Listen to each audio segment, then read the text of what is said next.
muku courtesy of the Sultan Foods producers the Sultan Brown Duba amfani shuwaka kenan da aka fi sani shuwaka ba bitter leaf kenan ga botanical name shi wanga da babu wala da jutu kama mu kira Vernonia amegalinia isa shuwaka kenan kowa ya san shuwaka ana miya da shi ana musuke ruwan da ma ana sha ana abubuwa daban-daban da shi yasa yau za mu je mu duba health benefits wa kana samu shi daga waje kana sa cin body ka ya kama ka ciwo to wannan bacteria nan yana kosa abubuwan da yawa malaria fever makamantan haka to shi antibacterial ne da dai kan su mutu anti-malaria kuma wai yana maganin malaria kamar kana gan alama malaria kayan ma kai miyan shi ka ci ko kuma ka musuke in ka musuke ruwan nan ka sha duka wai yana maganin malaria is anti-malaria ko baka din kana ma miya da shi kana ci ma regularly yana kawo maka saukin wayannan okay shi mun da wai anti-cancer to isa kamar na muka just left the cancer month isa wayan da Allah dai kiyaye aka ce kuma su samu cancer abincin da kwanci kuci shine a shi abin ga shi shuwakan ga bitter leaf na a ta yawanci shi ana mudana sha ko kuwa ana sa kimiyya ana abinci da shi isa ina help sosai sannan kuma wai is anti-diabetic wannan dai mutane da yawa shi suka san yana maganin diabetes saboda wai dacin nan kasa kuma diabetes kuma maganin shi shine abu mai daci yasa is anti-diabetic shi shuwaka ruwan nan kan murje kada sha ko kai miya da shi kada ci da shi yasa duka yana maganin diabetes ke da bada okay shi ana wani shi mu duba shi rich in anti-abinga oxidants mun ce kamar antioxidants na shi bi mana iska na ke shiga ke fita those n wanda ke fitan na shi ke da dauda wanda ke shigan nan shi ke da kyau yasa wanda ke fitan nan yana helping shi mishi kaman ba inda fita iskan da ke jikinka yana bari iskan nan yana bari iskan nan na fine so shi ma abin da shi shuwakan ke yin kenan okay wai kuma remedy for dysentery nan kamar irin gudawan da kake yi kana gudawa majina na ciki da kuma jini kadan na ciki shine dysentery yasa yana maganin wannan duka in kana neman in ka samu wannan gudawa wannan diarrhea gudawan da kake yi da yake kana ganin majina na ciki ana kiran shi atuni na kuma da jini kuma yana biyowa da jini kadan masu koko in akwai jini kadan yasa shuwaka yana wannan maganin wannan ciwo na dysentery okay I think mun skip wanga we anti abinga parasitic be mana parasites kenan mun duka mun san parasite akwai wanda suke cika akwai wanda suke waje sa parasites na akwai su dabbobi kinga kaman suna baka gani gansu amma wani bi sai ga kaman jikinka abu ya suna yawo jikinka ko kuwa abu ya cicije kai sa shi abin nan shi shuwakan ke yin kenan yana magance shi a parasite na wanda ke cikin da wanda ma ke waje.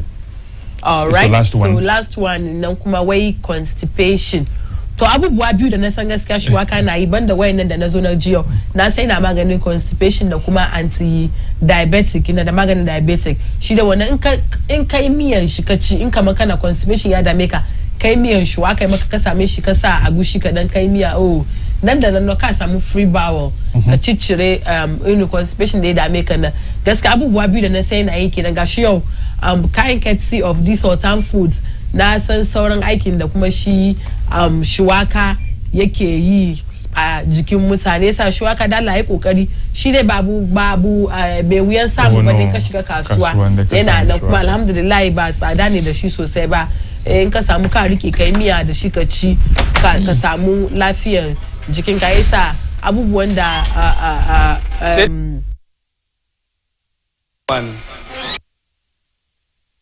masu kallo muna gode ma di Sultan Foods da suke kawo muna shi Sultan Brown Sugar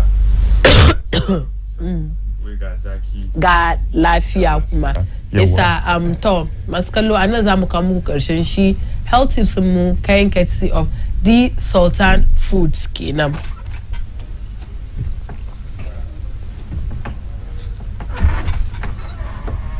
It's about the battle lokaci ba I think she's straightforward shi mun duba cikin jaridumu what is really happening to ga shi nan wai the Sultan Sugar ga Zaki ga Lafiya wanda suke neman wholesale su say ga shi nan ina kan screen ku nan sheku duba numbers na ke kan screen for your wholesales and your retail kenan isa the Sultan Brown Sugar producers of the Sultan food producers of the Sultan Brown Sugar suka kawo na wanga shi segment na health tips isa wanda ke so ya samu dadi cikin abinci shi kuma ya samu lafiya shi ci the Sultan Brown Sugar kenan. So quickly show me duba what is happening in our newspapers this afternoon. A lot of issues crop up. Muna the Daily Graphic is on now. Okay, so front page of Daily Graphic, your Wednesday, 9th November 2022. Of course, with truth and accuracy every day. Brown people, Abingama, is it Daily Graphic my sada? I price ya affect commission sadone ya nuna. Okay, so quickly, Ghana receives climate change grant, 3 million to help cut emission in forestry sector kena. Climate change. Ambam grant, World Bank, 3 million Ghana cedi. $3 million, sorry, $3 million. Akabamu. Esa she keneke front page na. Me da shi, ya da shi. Mude accountability. Okay, so the Garia Zafi. Sanokuma way, okay. So investigate alleged bribery of MPs. She may not come page 16 na yasne she Daily Graphic. She Occupy Ghana petition kena one is kawo na kena. We strike.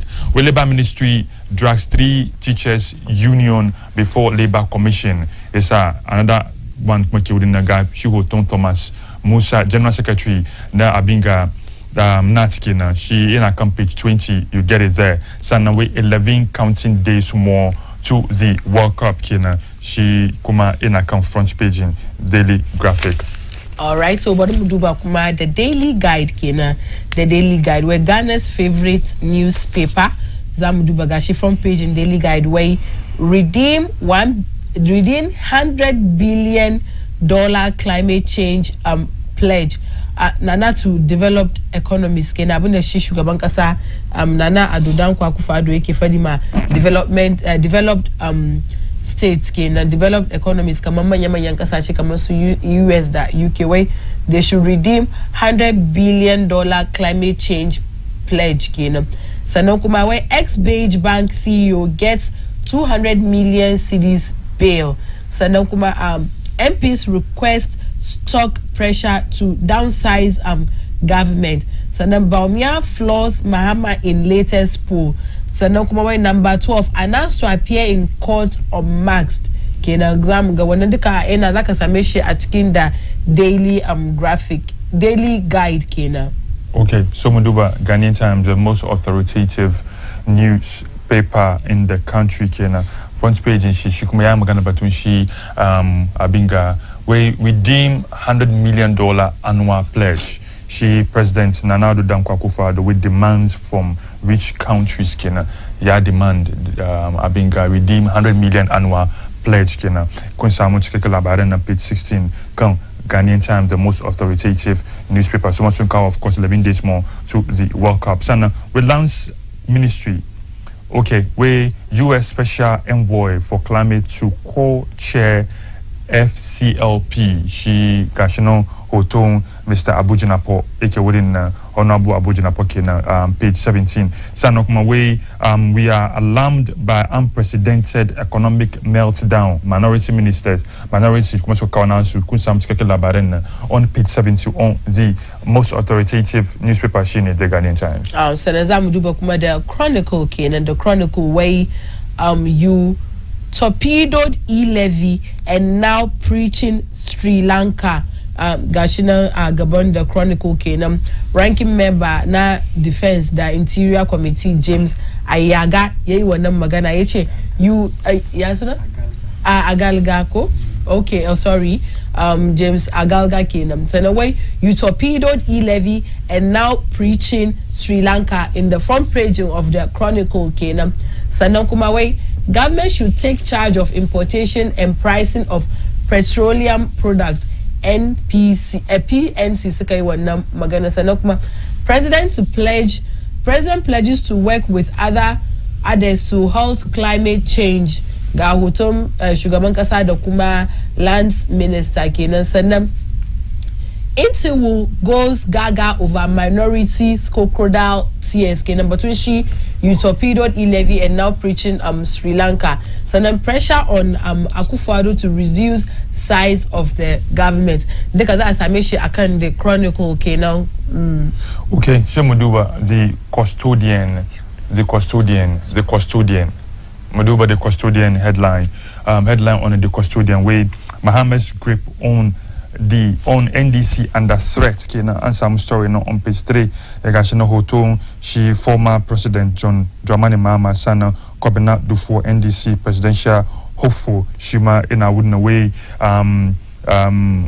she so sugar mankasa his grip on the NDC flag bearership na way yana shake so but the akwe contest so say gaba sana kuma way more pressure on Akufo-Addo to downsize government mulu komunsan yana size of his ministerial abinga appointees yake there's a pressure as okay kama yakmachi yeah the rege size na musa come page 2 on the custodian with fearless fair and reliable sana 29 fresh free zones firms to inject $230 million into economy. Kuna kila kuda kanena. Kuna bari muna fuka mamoni aleka kuli na such economy. Ne so muduba ene sakede. The way government not recruiting abinga missionaries for 2024 polls. Well, suma abinga suma sukaona sukena come page 8 kena on the abinga the custodian. Sana kuma way Bamia floors abinga JDM, this is John Dramani Mahama in the latest survey, Mamusa Muchikete Labarena on page 8, come the custodian kenam.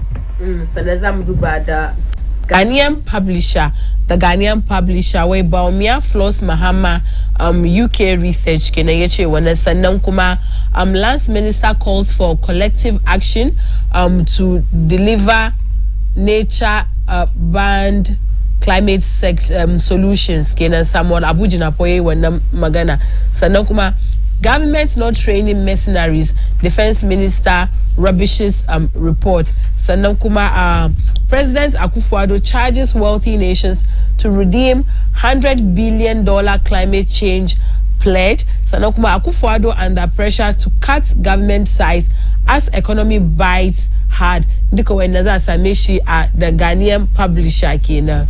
Okay, so the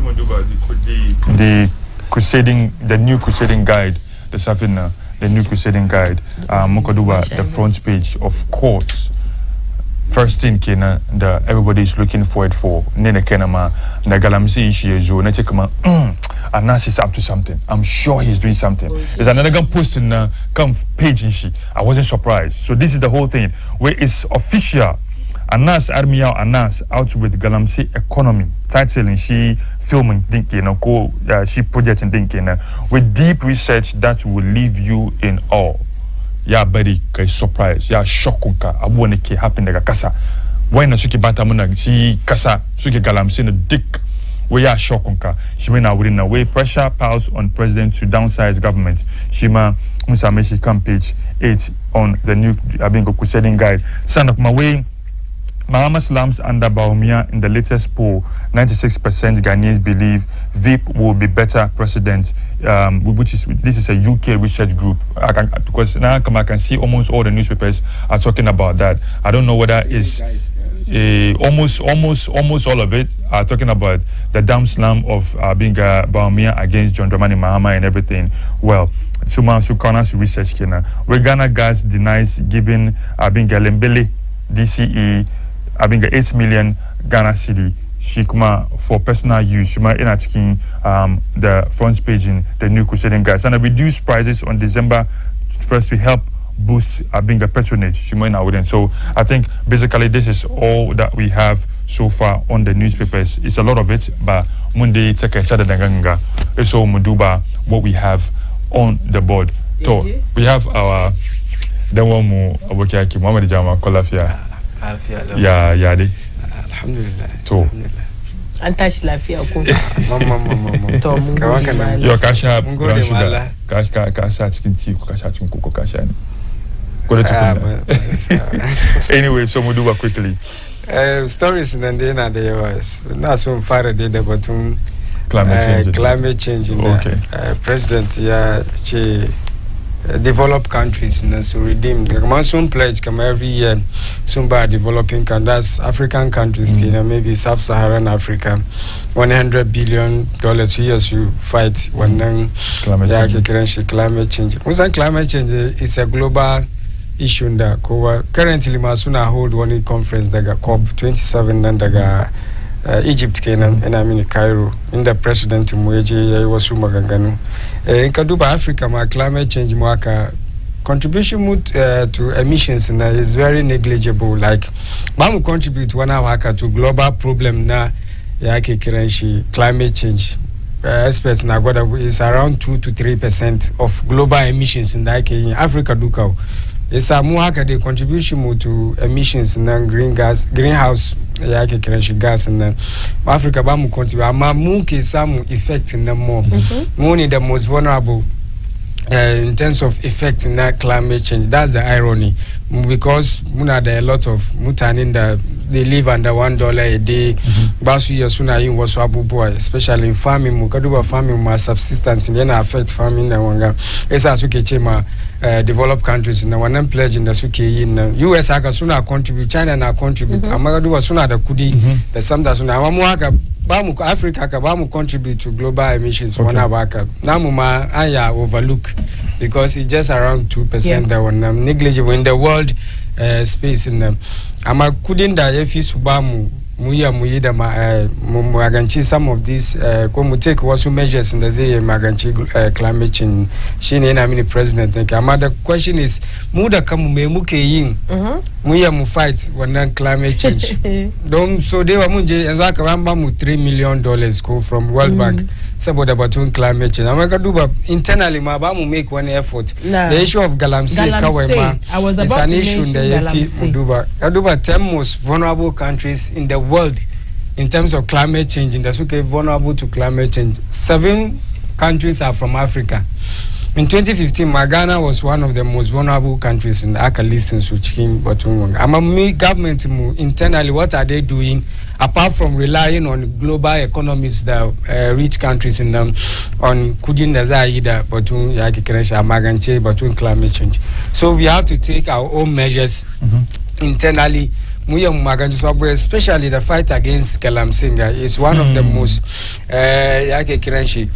danger and danger wangamu to climate change. If the governments muduba mumaganchi wana ama muka show wana lackluster attitude, maybe somebody she sama developed countries na basu bamu wana of course muke wana suna anga kama bamu doki wani mataki bamu intentional about our efforts in fighting wana redeem come from the climate change scourge in them.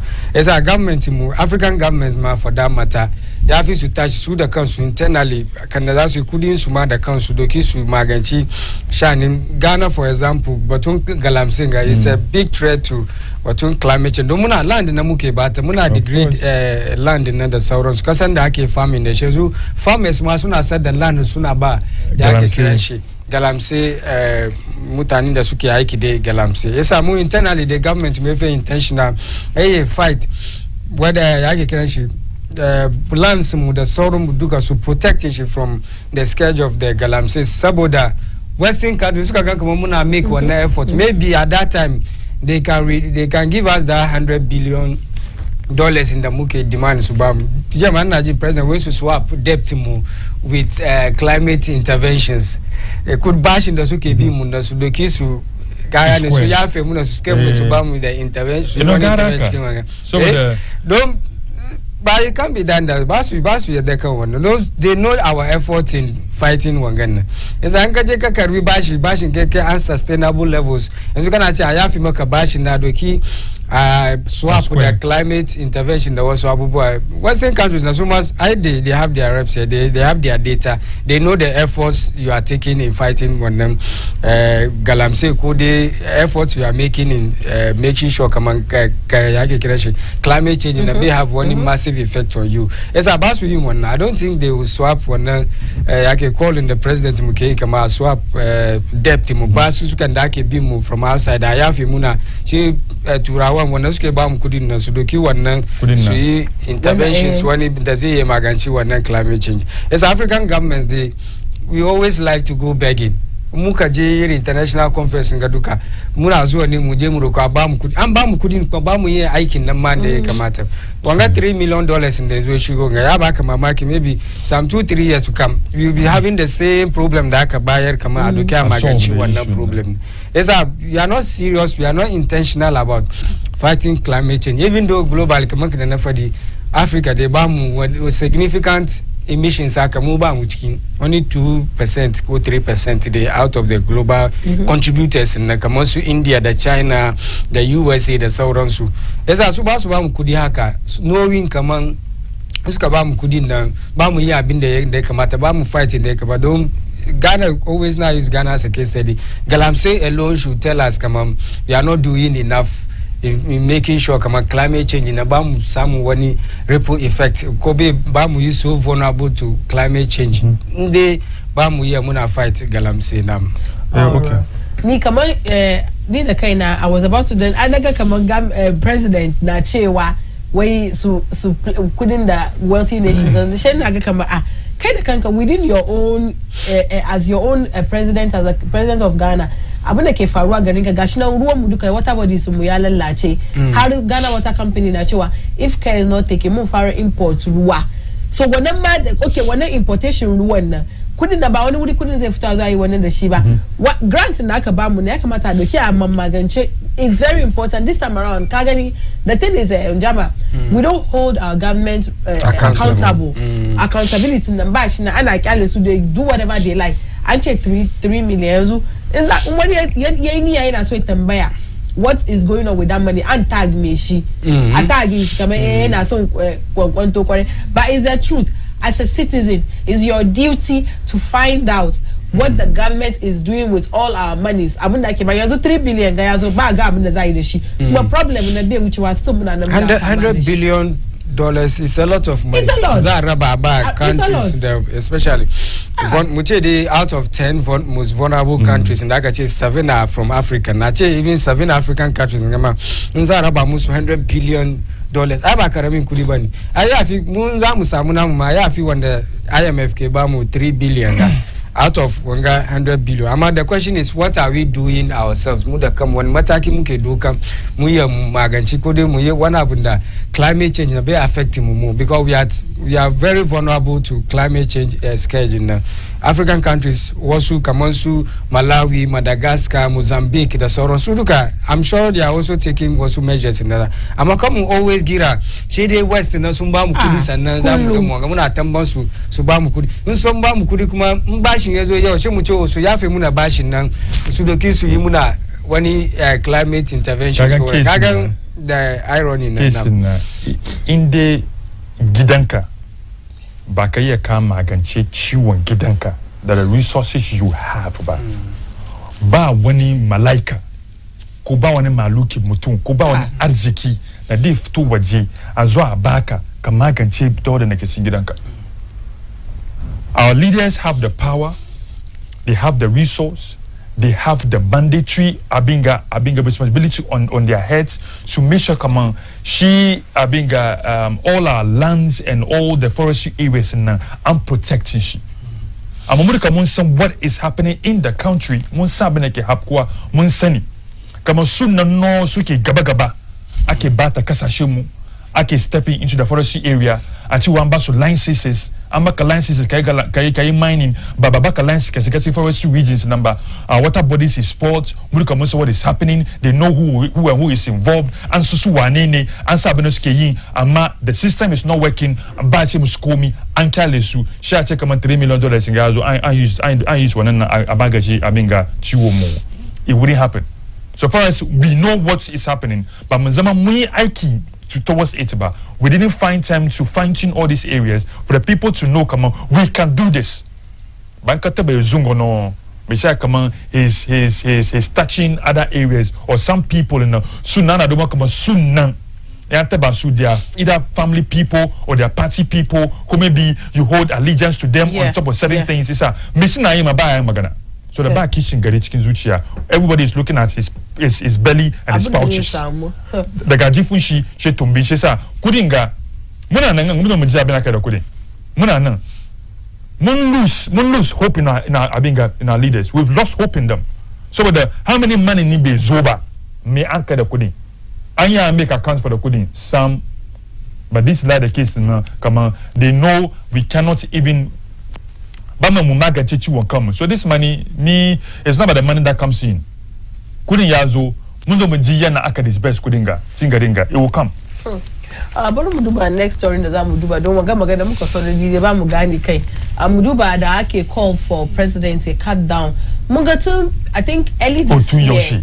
Ake ta fama wannan kiran nan. But Jama, don't you think it's high time government you heed to when high time high time ya did looking at the current economic situation austere measures if government take a lot of people have talked about the size of government, even the former president even the budget in the money is what presidency the sorrows it's a government even majority one time cutting down on the size of the government, but maybe opposition party market for the minority duka sundachi come yafi aya do but the size of government so some yafi around 35 or so if I'm not mistaken ministers in ministers mude suna the young duplication of duties same thing nana also ministries and emergency so you good that also ministries maybe if you sooner exist no other ministries no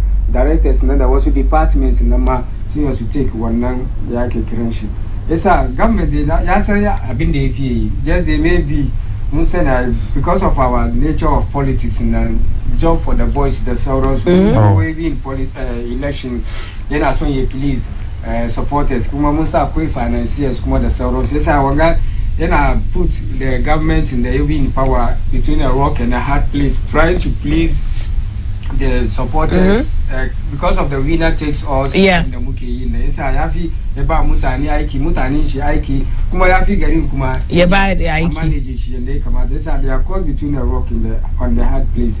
Yes, president in the Zezu a damn consequences from his own party. Go from his own people, they say no, I might done a job for the boys. 19 or 20.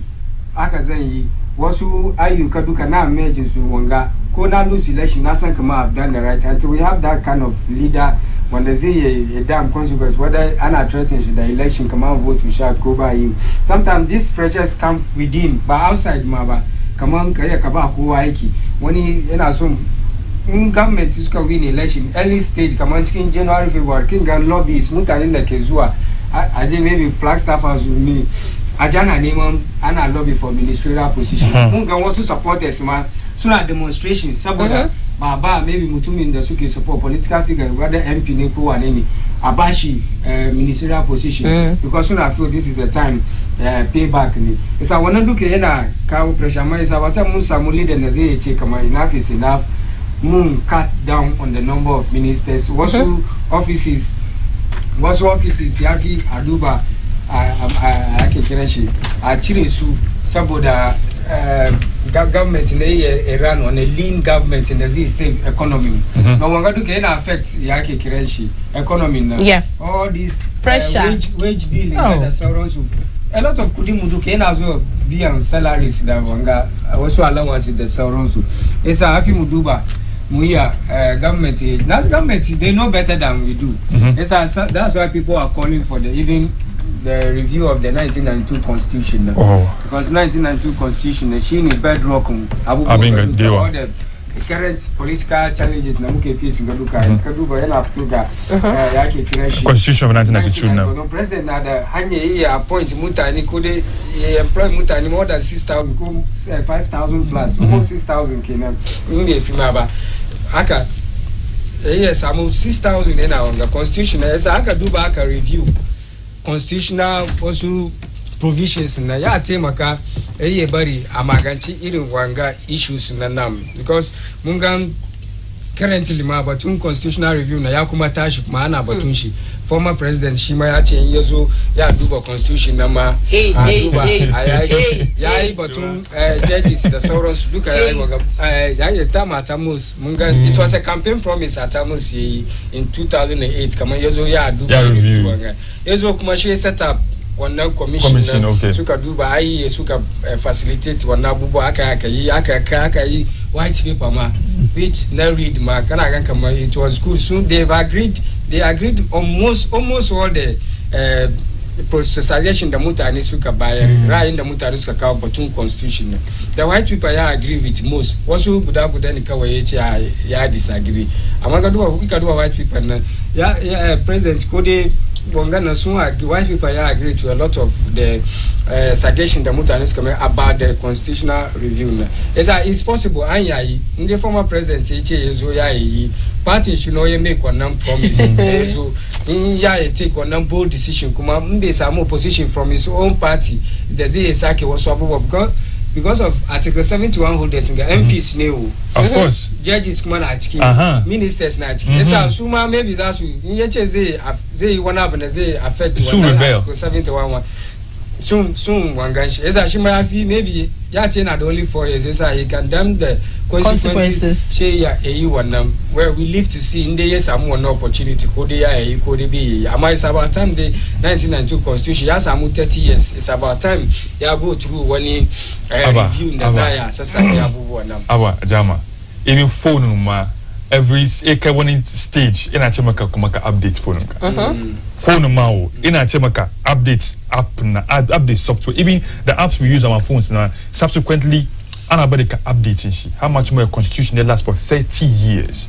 And look at the constitution. Of course, people were crying that it was one-sided. Favor president. Okay, fine. Okay, Jama, me, I'm so angry at the moment. I don't want to be talking about that constitution, ma. Somebody they say president Nazone, she na kama been in favor. She has a big mind gawa she has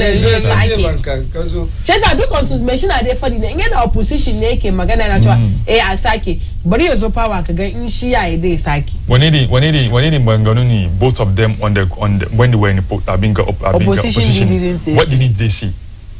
What didn't they say? Siyasa is politics. What didn't they say?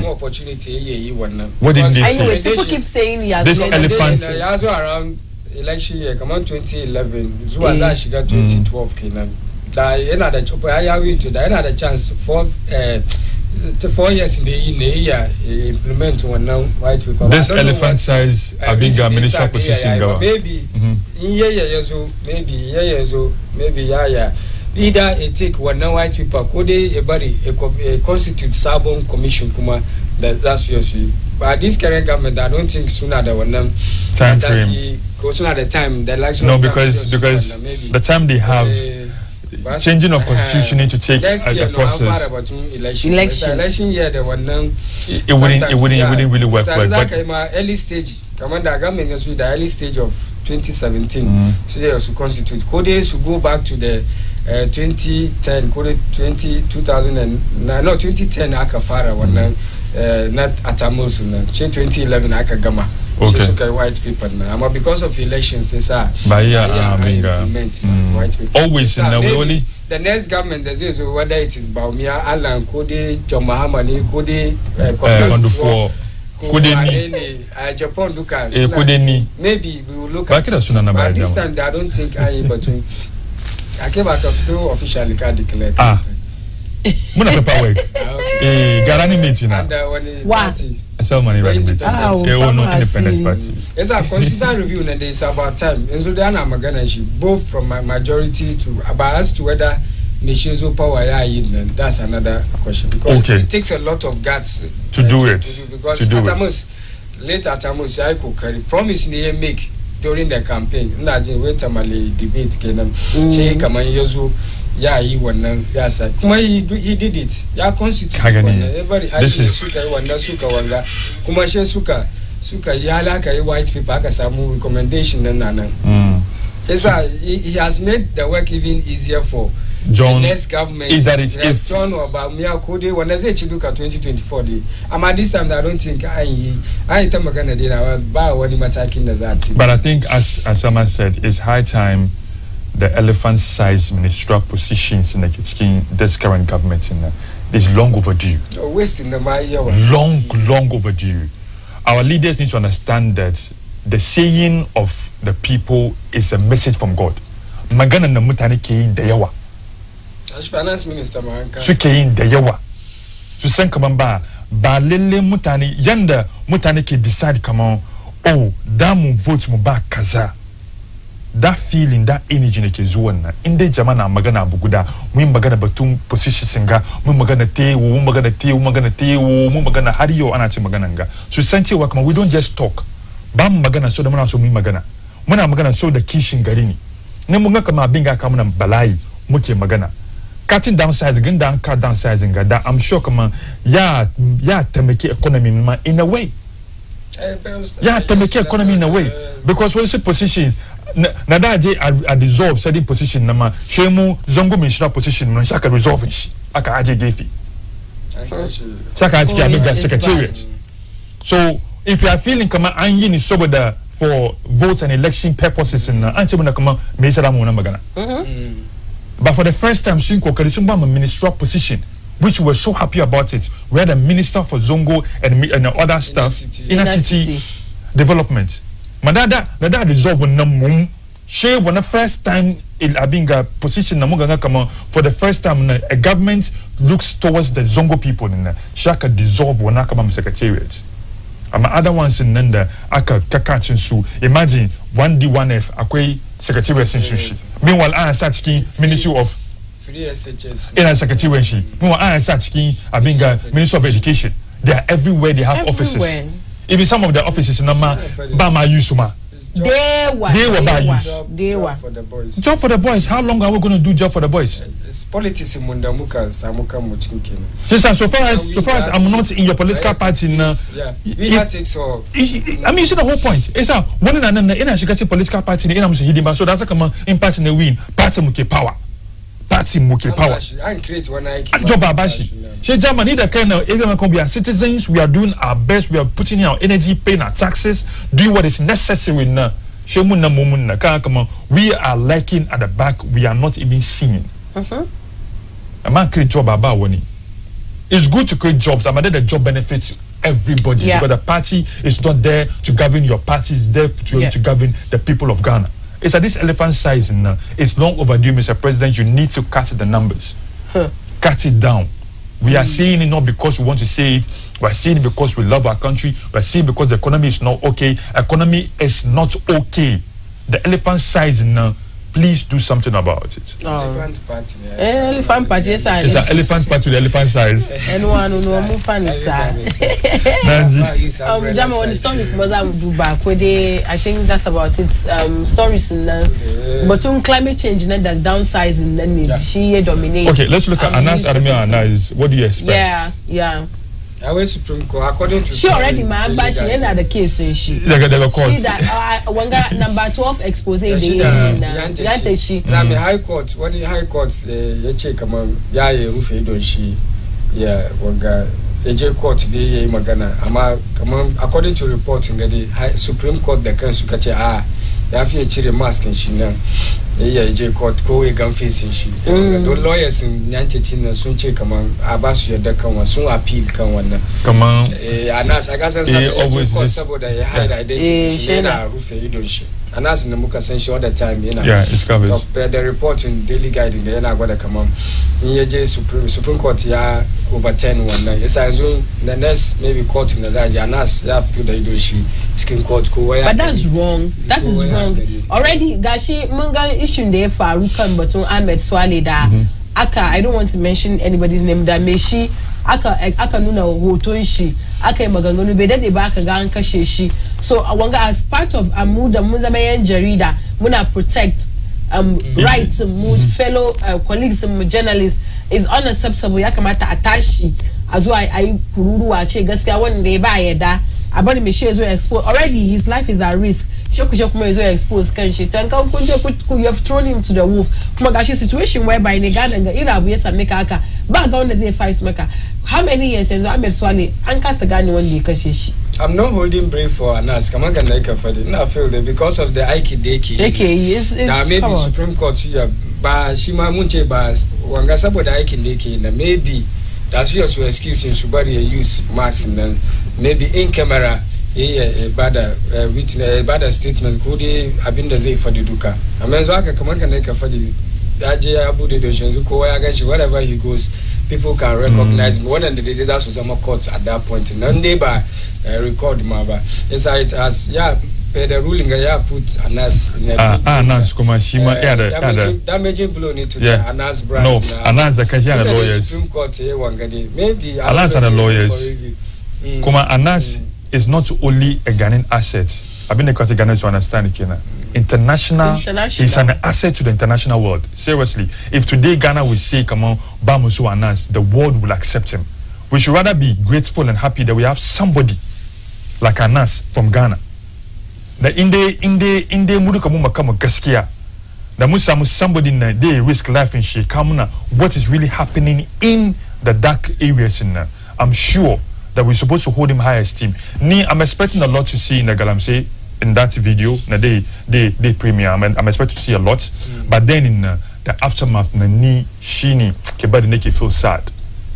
Anzo angani when sukayi an abingan so at the end of the day ba dokimataki has put them into any abinga series of when they questioning, come maybe finding out the truth about it. Kega ankali mishi na yao.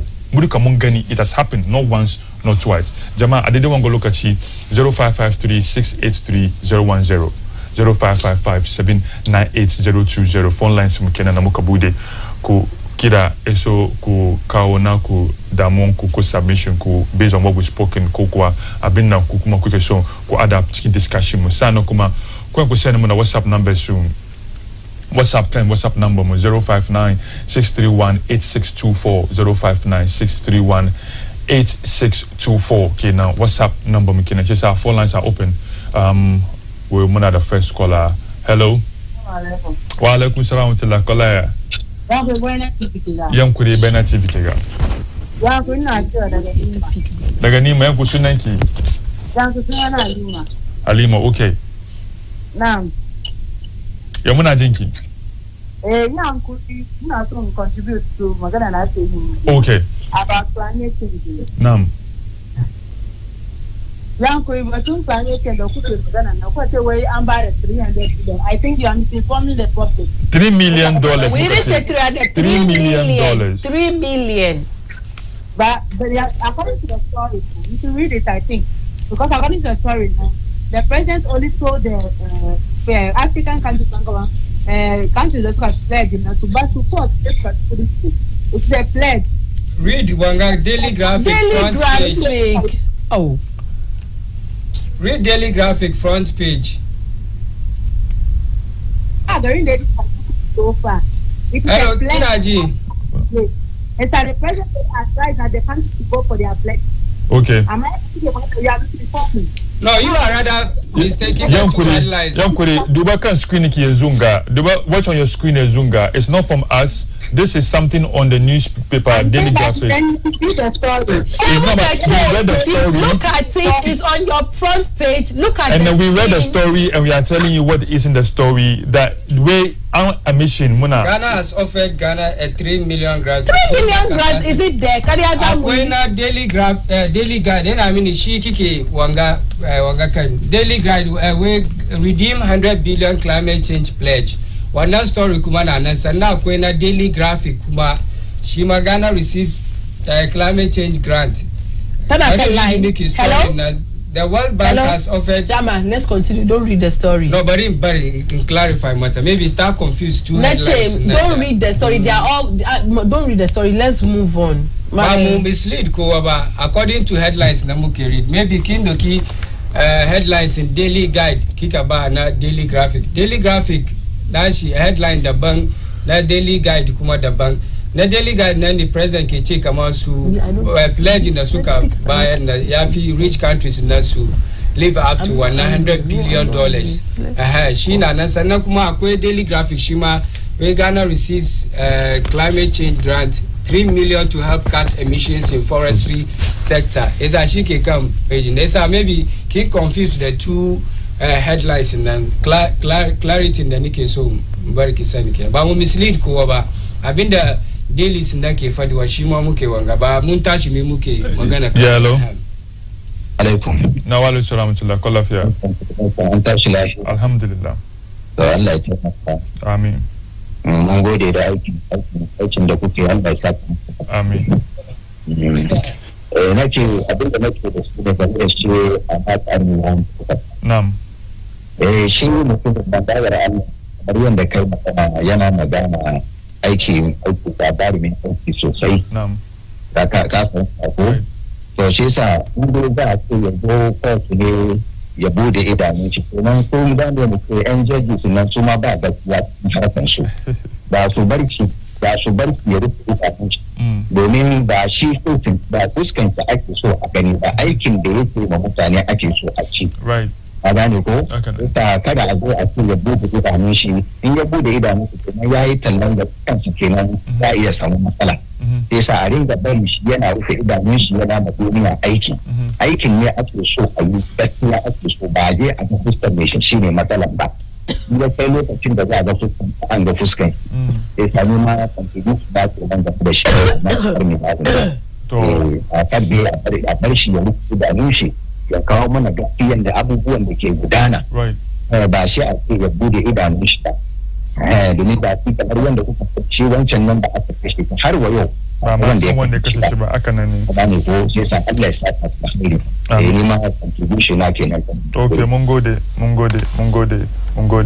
redeemed 100 billion climate change daban charge pledged Nana to develop economies daban Ghana receive climate change grants 3 million to help cut emissions. Yes.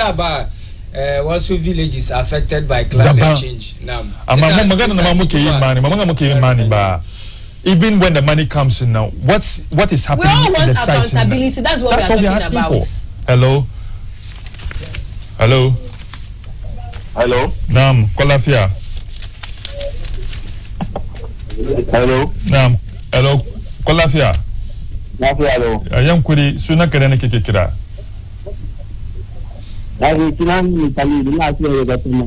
Daga na? Okay.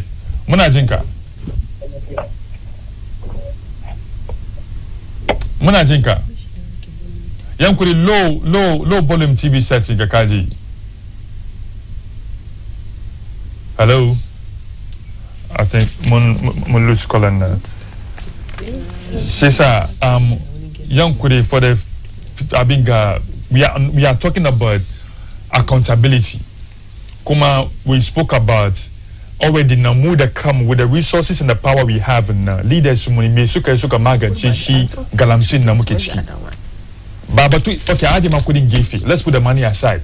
What have we done for ourselves? Let's put the money aside. Memuka come. As Ghanaians, what have we done to protect our forestry? Balida muzo muna hover over kudin na wasus kabam. We should be rather thinking about me what have we done for ourselves? We shouldn't be hovering about kudin na kabam. Let's say this money is not there. What have we done for ourselves? What? It's a way $3 million grant in Akabam grant akabayar. Sana kuma where Africans should redeem. The world very can understand. Rich countries in the Swima, let's say African countries in the South of Sahara come on. So it was when you could come 100 billion every year. So it was one could because of climate activities. Could they support the one pledge in between climate change? And I mean soon. But we are soon about one every year. But she President Kechemus come on. One alkawalinda sukai.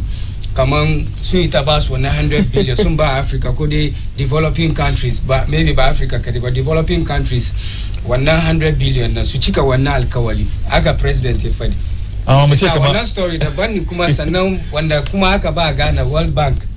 suka ba kuma Ghana grant $3 million we wasu communities in the Ghana affected by climate change wannan kuma yana nan there are two different stories altogether, two different headlines. Sister Anaki Yakidoki Daily Graphic, the Daily Guide, Sheki Gan difference in stories. Naba Muzamana Mumuslead Wani Kode. We just see what we just want to see. We know what we see, inshallah. Dailies are saying. Alright. So Muduba when a suke Temakamuna Mugekamuku Wanga Shiri Kowani Marco Kowani I mean of course every week from Monday to Friday. For Kusha Muduba way okay wanganga mufara the lafiya jiki kenan. So let's go straight. Muduba okay Hijama Herbal Clinic.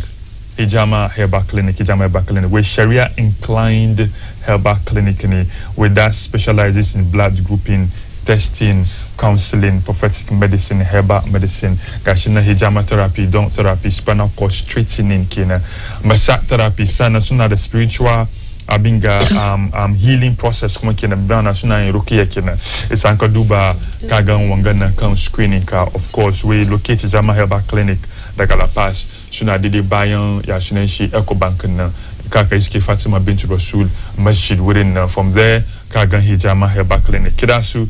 You can see the numbers on the screen. I'm Kidasu kan 02438 68178 05514411245.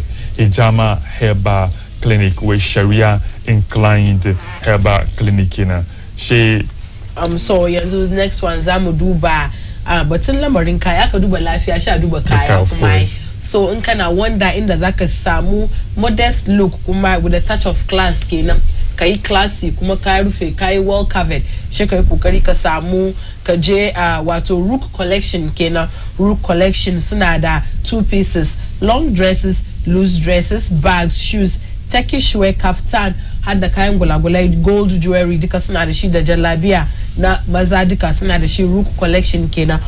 Rook collection zaka ya samu su a Mayor Hotel kenan daga Kutubabi kenan, Mayor Hotel opposite Mayor Hotel. Instagram su Rook collection, Facebook kuma RNA collection kan Facebook kenan.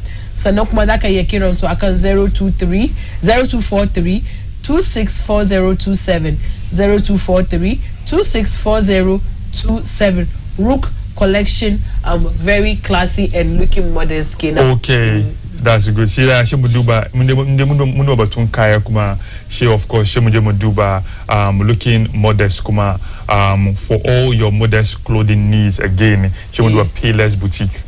Payless Boutique suna da abinga Dubai, Saudi, Turkish made outfits suna yin ga sunan kayan maza da mata ga mayafaiya ga gwalagwalai ga bags ga shoes ina kuma suna available with a moderate price. Sana kuma it is quality. She's a Payless Boutique na shiga kida Payless Boutique kan 0544 293 715 0544 293515. Suna abinga sorry down suna St. Peter's Road Ashalibuchi kina daga Ashalibuchi okay of course daga abinga St. Peter's Road kina within naka gan Payless kaga kan screen ga hotunam Payless Boutique on your screens kina.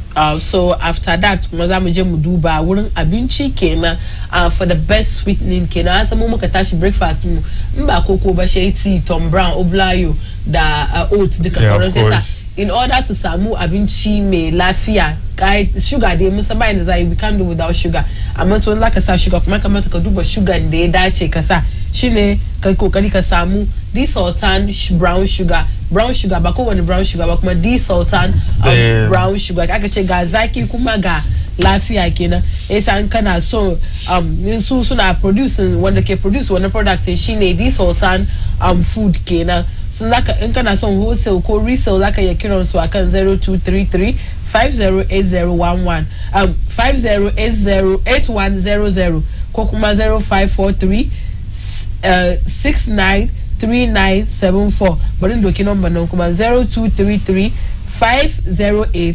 100 desultan food kenan producers of masu producers shine this sultan foods suke produce this sultan brown sugar. Okay, say muduba between education. Yeah, of course, the sultan brown sugar she can screen kunna.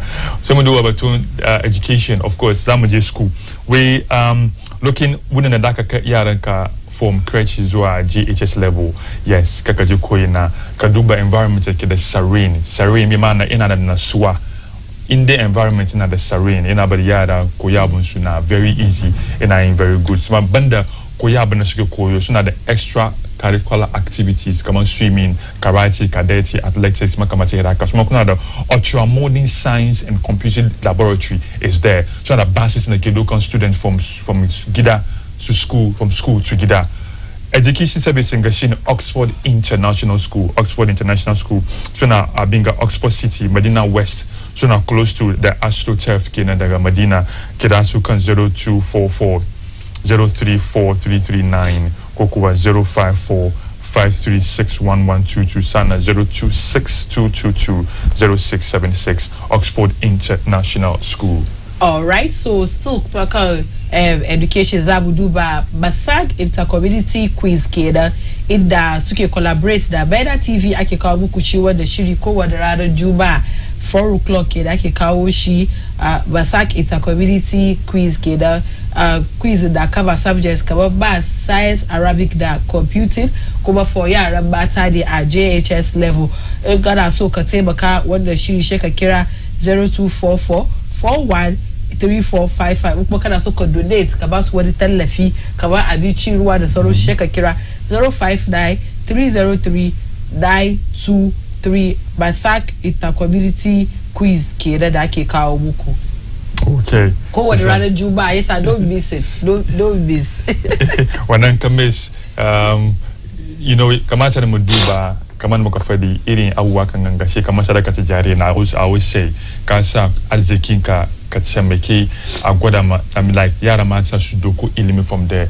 Dazunga some few weeks ago mungan abinga science and maths quiz Francis Kalamini. Exactly. We saw how it happened. Mumuna song mungan yara mata mun kai to that level. Just kamata ni muduka mu tsamake su nan bai na TV what we can do shi muke yin kuma ko ka gudunmuwan ku support wannan course ya Allah ya yarda mun gan sake cikin songanin mu. All right, Salma. Anan za mu kawo muku karshen kanun labaran jaridu da suka mamaye kasa kenan wato newspaper headlines da abokin aiki na Jama Muhammad Ibrahim da yazo ya taimaka mana muka kawo muku wannan shiri. Jama mun gode sosai, sannan kuma muna gode ma masu kira kuma da suka kira suka tofa albarkacin bakin su kan sancin da muka tauna. Kamin dai in wuce dai ina da wani birthday wish da zan wish sarki zan kir Swala Said Sari one kenan new na sarkin Bisana new Weja da Botiano na wishin shi happy birthday,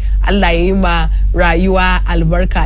Kir Swala Said Sari kenan na kasuwa New Weja da Botiano sarkin Bisana New Weja Botiano kenan Allah ya yi ma rayuwa albarka, Allah ya bada yawancin rai mai amfani mai albarka kenan. To muna wish muna wish ba mu gan su ba mu gan da ba wai sa muna wish chief happy birthday kenan from all of us here daga nan BEIN TV. Muna wish chief executive producer na dogo ba su ba ruwan mu ya soke ta yanzu ga tana bani ansa. All right, to anan zamu kawo karshe. Sunana Salma mai bandawo zamu zagaya mu dawo mu zo mu dora muku sauran shirin yanda muka saba mu Rook collection ta Claude na yau da safe na yasa zamu je mu dawo.